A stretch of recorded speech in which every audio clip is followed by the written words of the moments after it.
So for our after show, I just want to talk a little bit more relaxed about. So I didn't realize you said that you did insurance as an adjuster as well. Yes. Yeah. I think that's kind of where my career journey started. Is I was, and this is why I was so interested to come on this podcast. I mean, insurance related things are still very much in my wheelhouse. I spent 13 years as a water and fire damage restoration contractor. Right. And towards the end of it, I was part owner in that company, and I spent the majority of my time writing estimates. And after I left that company, I did about a 4-year stint as a insurance property claims adjuster.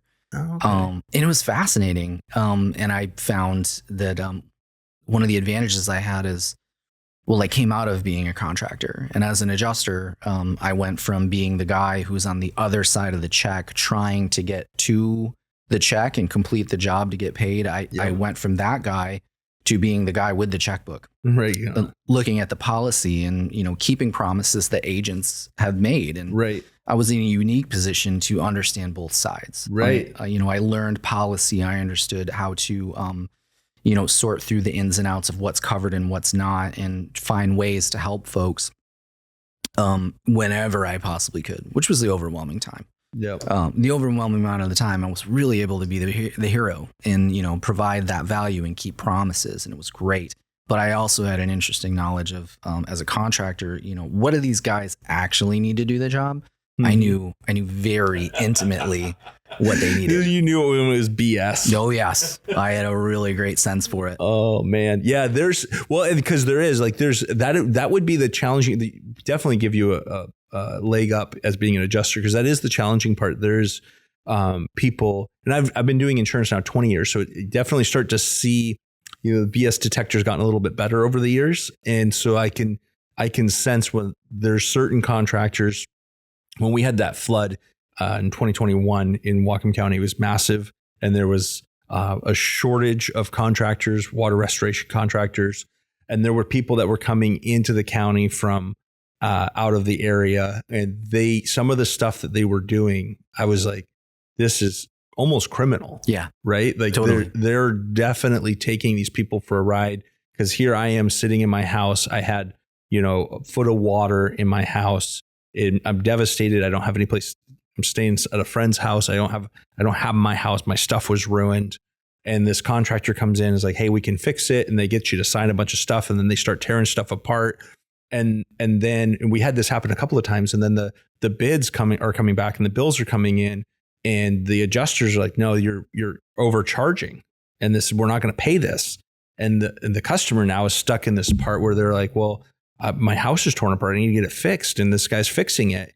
And the adjuster's like, yeah, but he's charging you double what everybody else is charging. And you're as the homeowner, you're stuck on the hook. You signed the contract. Mm-hmm. You gave him a blank check to just start working on your house sometimes.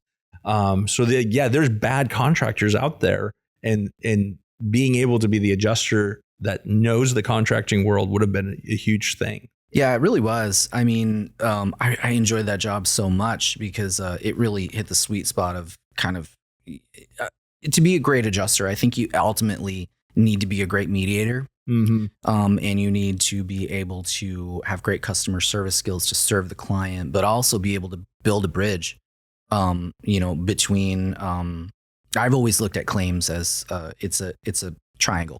I've used this illustration a lot. And when things go great, it's a perfect equilateral triangle of the client, the adjuster or carrier, the adjuster being the main rep of the carrier, and the contractor. And when all sides are equal, things go great. When things get widely askew, where sometimes you have, a client and the adjuster, there's very clear communication of what the expectations are, but the contractor's way out there. Right. It gets very acute or obtuse, that triangle, and it gets out of whack and things get tricky. Sometimes there's, I've had other situations where it's like, man, is this contractor like your cousin? Cause like, it seems like you guys are like conspiring to like do some wild stuff Yeah. that's like not normal. So, and you have to build a bridge to equal out that triangle as much as possible and bring everybody into alignment. That's how I always tried to look at it. So what took you from the fire restoration company to being an adjuster? Yeah. I think I was ready for a change. Being in a company where ultimately the end of it, the majority of the time, I worked my way through every possible hat you could wear in that company, including being the guy who's in there doing the demo, doing the dry out, and doing the rebuild at the end and managing subs. But by the end of it, the majority of my time was spent doing marketing and writing the estimates. And I found that's what I love the most is writing those estimates and optimizing. Here's what it's going to take to put this back together, doing it quickly and getting efficient, reaching an accord with the adjusters, and developed some great relationships with adjusters, and thought like, I can maybe do that someday. And yeah, so it was a really great transition. And what it allowed me to do as I went from, the analogy I always looked at was like, I went from being like a shotgun. I was doing a lot of things in the company, really great spread, short effective range. I went from being a shotgun to just a laser. I was focused. I had one particular job, and that was, closing claims, writing estimates, communicating, and just paying what we owe. It was wildly different going from a small business to being in a corporate environment. You're a cog in a very massive machine. And the advantage to that is you get to be hyper focused in what your job is and what you get to be really, really focused and good at. And I really enjoyed that. It was cool. It was totally different though. Totally different world. So what took you then? So you went from shotgun, laser, and now you're kind of broad again. Yes. Why did you go from that into engineering? Yeah. Well, as I mentioned in the main show, like about that time when Aaron started Axe Engineering, I think that's getting close to the time where I was trying to figure out what else I was going to do instead, and I became an adjuster. And I was always watching his business grow, and I was like, oh yeah, that's cool. Like, and then meanwhile, I went away from the small business and into corporate structure, and I think I had an opportunity. His company grew enough to where he needed help.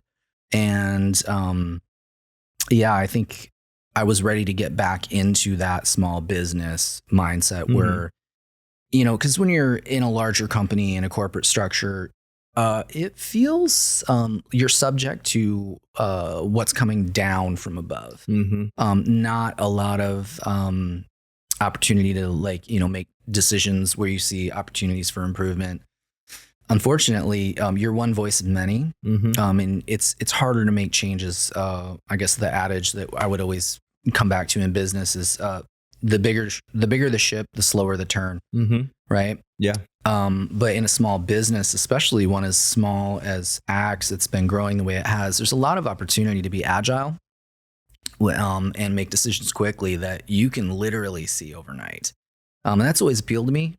Growing business has always been interesting. I'm very happy to have done both sides of it. It's been very interesting. But yeah, I'm most certainly back to being a little more broad. And working in a small business as opposed to a corporate environment. And there's advantage to that too. I have probably more agency with my time than I think I've had in a very long time. It's been good. And I get to focus on spending time with my family and just pursuing the other things I enjoy to do. Yeah, I think that is a huge challenge in corporate versus small business. Is in corporate there are perks, right? You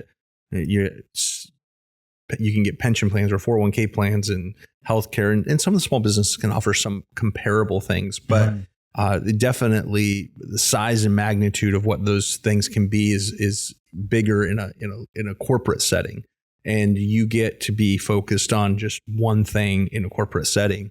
But you also, like you said, you also are just one piece of this huge machine, and I think it can be. It could be, some people like that, right? Some people like that idea. Like, I just go to work, I do my thing, and I go home, and that's it. And I accept that it's outside of my control and it is what it is, and you just move on. Whereas in the small businesses, you have more opportunity to say, I can make it better. Yes. I see something that doesn't work and I can say, hey, let's change this and let's make this better. Yeah. And it's trade-offs. There's always trade-offs, you know, it's, I've been really fortunate to find that I can do either and thrive in both. And that's good to know. I don't think I could have had that awareness unless I had done that and had a taste of both in, you know, my professional experience. And it was good to know, you know, like I dealt very well with having, a direct supervisor. When I was, you know, as an adjuster, I did really well. I always thought like, if I ever went into the military, like, man, I'd be a good soldier. Like, I'm just okay. I'm okay with having like a lieutenant or a sergeant barking orders at me. I'm good. Yeah, I can do it. You tell me. I'll run through that. I'll run through that wall for you. Oh yeah, for sure. I can do it. And now I know that about myself. It's great. But I also know that, you know, being my own boss is great too. And I'm able to have the accountability to be able to be a self-starter. It's not always easy. Yeah. But which is pretty unique actually, because I think there's a lot of people who don't have the ability to do both. Sure.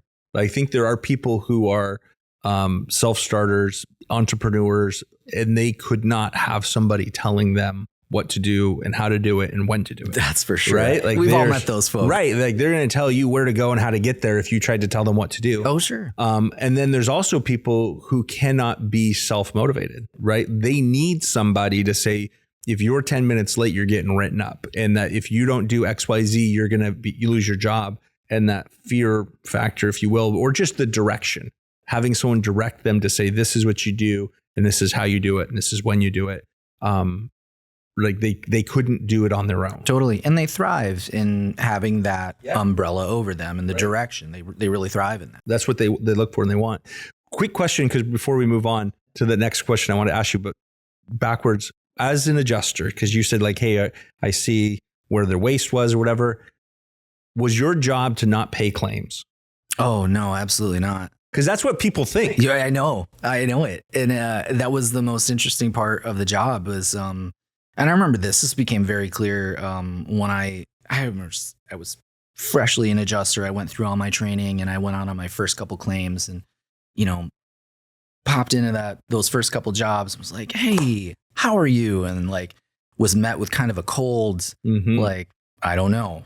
Like, I'm not sure. Like, I don't know how I'm doing yet. Like, how is this going to go? And I found clients where there was an expectation of a fight, an adversarial sort of negotiation. And I got over that pretty quick because I realized like that's a position that for whatever reason, most folks are operating from. They've heard that the adjuster's job is to nickel and dime you down to the lowest possible offer. And that's not the case at all. Truthfully, the best adjusters understand that their job is to pay what is owed.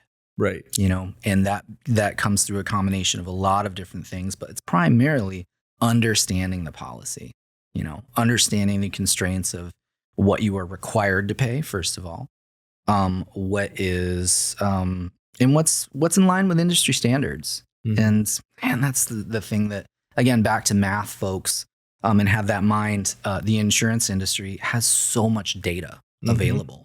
And, you know, from everybody from actuaries to the amount of, you know, it can predict, you know, how much money should be socked away for what, you know, all of it. I find it absolutely fascinating that it's fascinating that it's such a data-driven industry.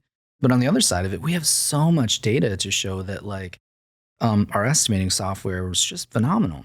You know, I mean, I could walk into a job and, you know, with my experience coupled with really excellent estimating software, you know, put a number out there and have 3, sometimes 4 other contractors independently verify with bids. Like that's right in the bucket. Yeah, it does. I know it is. We had, I had a customer that, because we use as the agent level, we use the software to calculate how much you should have your building insured for, right? That's right. Yes. And so I had a customer and he thought I was trying to, sell him a line. Mhm. I was like, you're over insuring this. I don't need this much insurance. And I was like, this is pretty accurate. And so it was a hotel, and his dad was one of the owners, the founding owner of a big contracting company locally who has built several hotels. And he's like, well, I'm going to call my dad's company and and I was like, that'd be great if he comes back and gives us something different, Mhm. I'll change it. And so he took my estimate that I built out through our software, took it to the estimator at his dad's company, and they spent about 2 weeks building an estimate to rebuild that hotel. Mhm. And they came back $5,000 different than mine. Wow. And I was like, when you're talking millions of dollars of Yes. coverage, $5,000 is pretty good. That's a bullseye. Yeah. And I mean, as far as I'm concerned. right. And as a matter of fact, the estimator came back and he's like, we should just use this. Right. Because it was so close. So it is like the amount of data that insurance companies are data companies. Mhm. That's really, I think you hit that is the amount of data that they use, the amount of data that they have is insane, because they can predict. We talked about this in a previous show about the whole LA wildfires. Palisades? Yeah, I listened to that. It was very good. Yeah. And that's, the insurance companies were the canaries in the coal mines there, right? Because they saw the data that was showing about the management, the forest management, the water issues, and all of that other stuff. They could see this is an issue. And so there's a lot of data that drives behind insurance companies. You mentioned, though, you said that the new kind of your new position, giving you more autonomy, allowing you to manage your time, gives you opportunity to do other things. Mhm. And so you kind of we talked about this before. Yeah. You're doing music. Yeah. That's kind of something that Yeah. I think it was born an artist. Yeah. And it's, and a lot of, it's hard to make a living as an artist, but, it's how I was born. And, what I do instead is I've always found ways to fit it around the edges. And yeah, thankfully, like what I do now, it gives me a lot of opportunity to have a little more autonomy with my time and be able to spend that making music and being creative. So did you do music growing up? Is that you've always been a musician? I did. I've always been in bands since I was 15, playing music, playing live, writing music. It's always been a big part of what I do, and just always found ways to fit it in around the edges and stay creative. It's always been important to me. It's kind of a, everybody has that thing that like, it's the joy that brings them the fuel to do the other things. And that's always been it for me. The music. Yeah. So I knew you played in a band. You do it's a 90s cover band, right? Yeah. But I didn't realize you record now as well. Yes. Yeah. So, it's kind of two different disciplines. Playing live is sort of a discipline that, has its own thing. It's rewarding in its own way, but it's also very, it's there and gone, playing shows is great. And you're always looking forward to the next one to have that experience.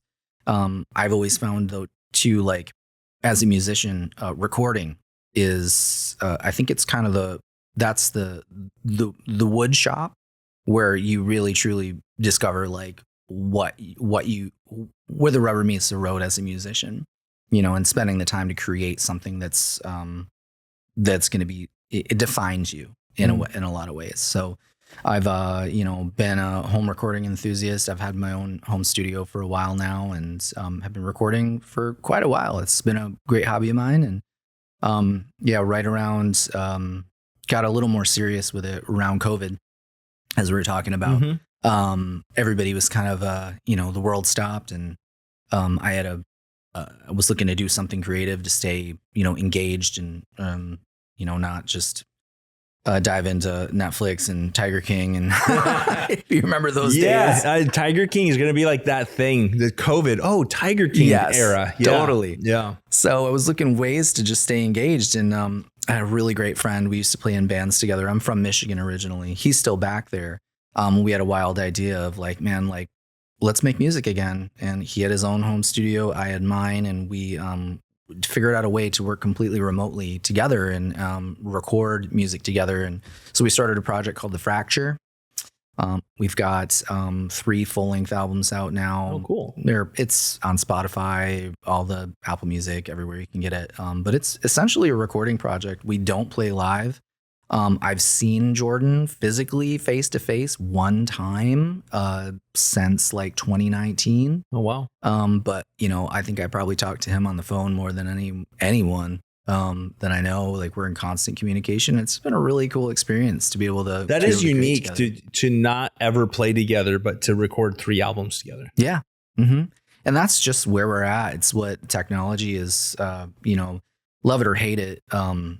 It is allowed really huge leaps. Like, as a teenager, if you would have told me, like, if you would have pulled me aside, like 15-year-old me, and I would have been able to say, hey, man, someday you're going to be able to like record your own record exactly the way you want at home. And it's going to cost you 0 money to distribute worldwide. And there's no record label needed. I would have said, get out of here. You're like that's a future. Yeah. I can't see coming. And I couldn't at the time, but it's here. It's a future that's here. And it's wild how disruptive, the combination of the internet, and all the other things that have just brought us to where we are today. Yeah. Yeah. What was it? Napster was like, that was barely out.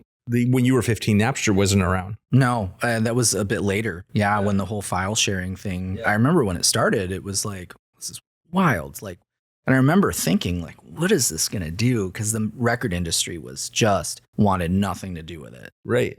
They were panicked. There was lawsuits and crazy stuff. Absolutely. And then everybody realized this is a tidal wave that is either going to overwhelm us, or we're going to grab a surfboard and we're going to ride this wave. Yep. Disruptive forces in technology. It's hard to imagine like your son's 16. Yeah. And he's a musician. Mm-hmm. And so it's hard to imagine like for him, like fast forward when he's in his 40s, what is that going to look like? I can't even imagine. It's so crazy.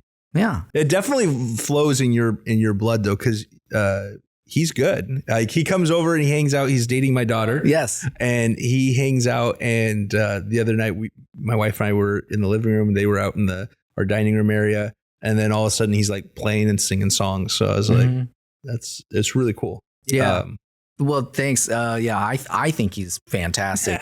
Best thing ever. I don't know. Is that dad stuff? But I do know he is so talented. Yeah. And it's cool to hear that affirmed by someone else as well. But yeah, it's good to know. Like, I feel like I was born an artist, and I don't really know where that came from. I can't point to anybody in my family specifically who was, musically talented or had that sort of thing. But it's really cool. So like now I know, like, okay, it is something that I have for whatever reason. I don't know where it came from, but I apparently passed it on because my kids got it too. Yeah, it's really cool to watch.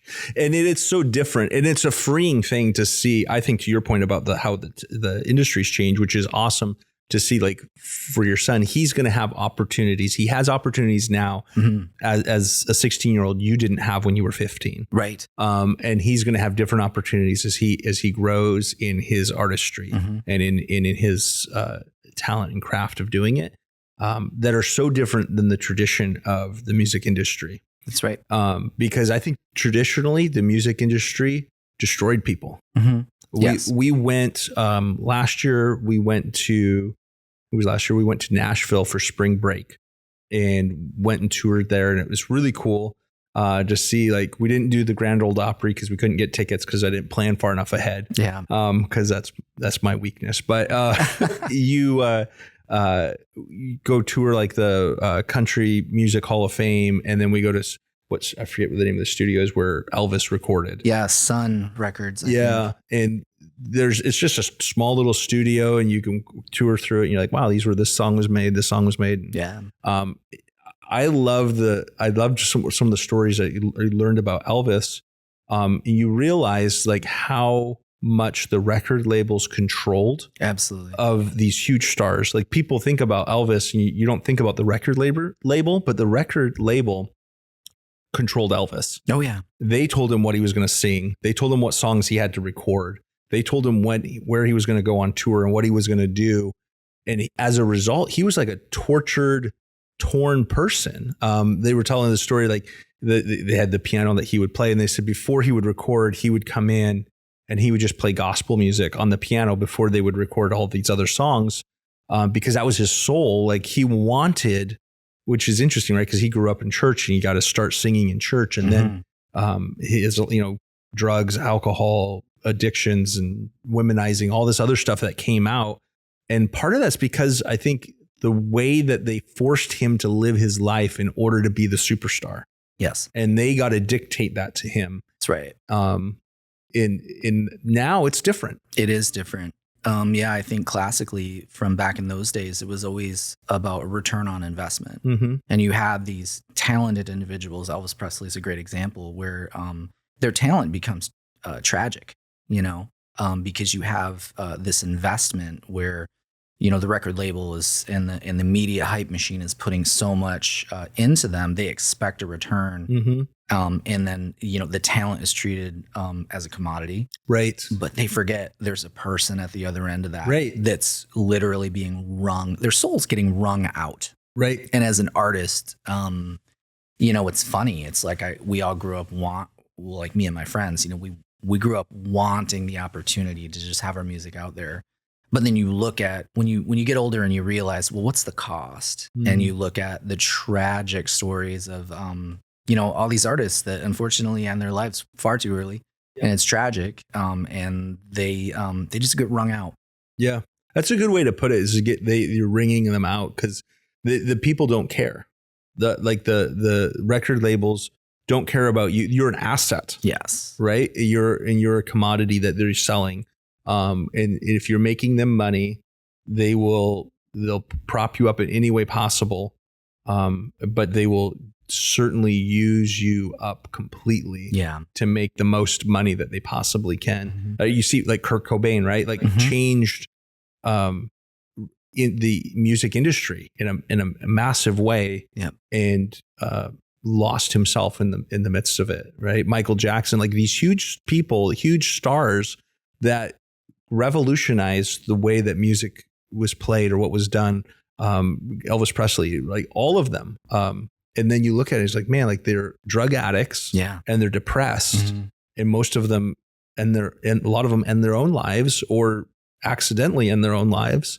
It's like, man, like it's a sad thing. And so it is positive. I think that is one of the huge positives. As much as there's negatives and evils in the world due to the internet and social media and the internet has changed the music industry in a way that can be positive, where like people like your son can actually enjoy making music and stay real to that. Yes. And have the ability to put it out there in a positive way without getting sucked up by a soulless music label. Yeah. I think, the bottom line, I think that, the gatekeepers are gone. Right. And everybody has this equal opportunity to be able to distribute their music into the world and get it heard by anyone.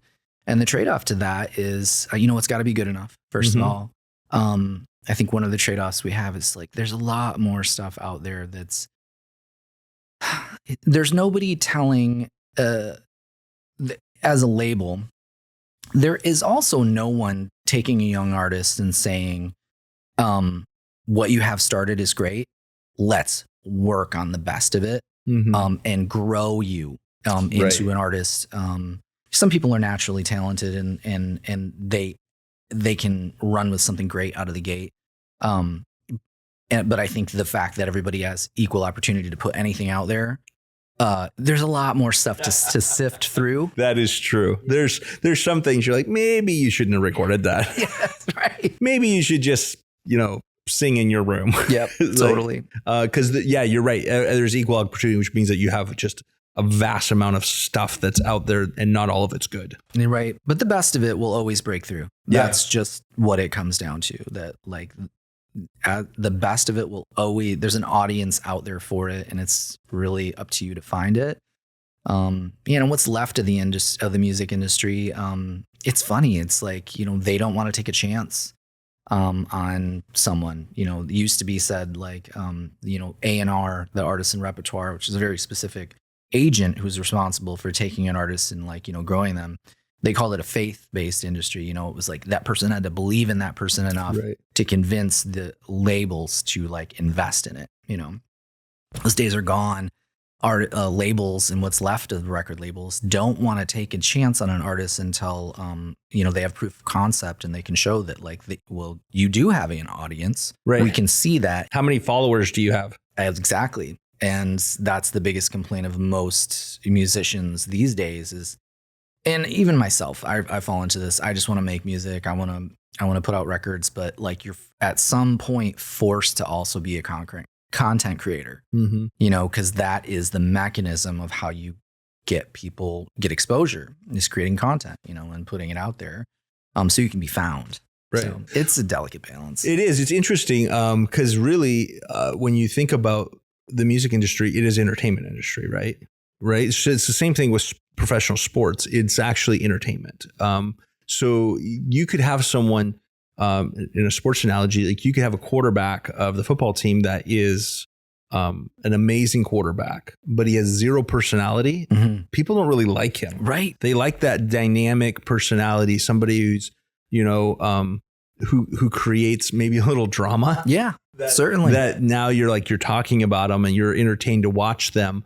In the music industry, I could see that too. Like there's actually a lot of people that I listen to that I go, man, like they're not, their vocals are not any better than this kid that I heard sing at the high school. Yeah. Right. Like there are kids that you hear locally that are just as good vocally as Taylor Swift.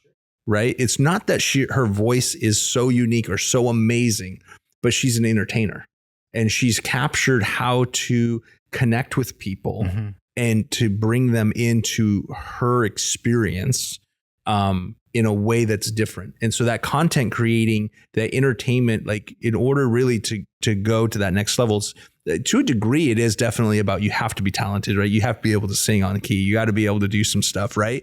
But it's more of a personality and a persona than it is in creating that content than it is just raw musical ability. Because there is a lot of people out there who are great musicians that never go to that next level because they're like, I just want to make music. I'm not here to be an entertainer, right? You're not Russell Crowe standing in the arena. Are you not entertained? Right? Like you do at some point, you just go, I'm just going to make my music. And if people want to listen to it, they listen to it. And if they don't, they don't. Yep. So absolutely. Anyways, I'm glad that Matthias comes over and plays periodically because I like listening to him. So I'm glad we enjoy it too. Yeah, it's very cool. But last thing I wanted to ask you, in general, this is kind of unrelated to business, unrelated to, or maybe it's unrelated to business, unrelated to music in the industry.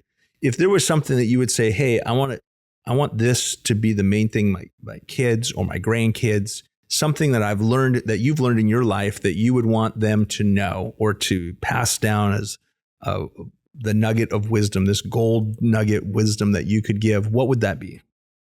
Yeah, I think it's more than anything, you've got to have trust and faith that wherever you're at, your story is not finished yet. I've had multiple instances in my life where it's like, you're not really sure, like, why is this happening? But for us and our family, what dictates that for us is our faith. We really stand on that, and we believe that God is in control of our story anyways. And the closer we can be centered in that, the trust in that takes the rest of the worry out of the equation. Right. So just trust and faith that the Lord is in control. Yeah. And that he's not done with you. Your story's not over. That's absolutely correct. Yeah. That's a great thing. Just thinking about it, I had a conversation with an older lady. She's in her 70s last week, and she was feeling that way. She's like, what now? She's like, I've always been this, and now I'm not that anymore. And I feel like, what is it? And I'm going to tell her that. I'm going to share that piece with her, is like, hey, God's not done. Your story's not done. Oh, and that's so exciting. I think that, that's an exciting place to be, to know that, like, what you have to look forward to is what's next. And, sometimes, sometimes the only thing that's wrong with the cup we're given is our unwillingness to finish it to get to what's next. Mm.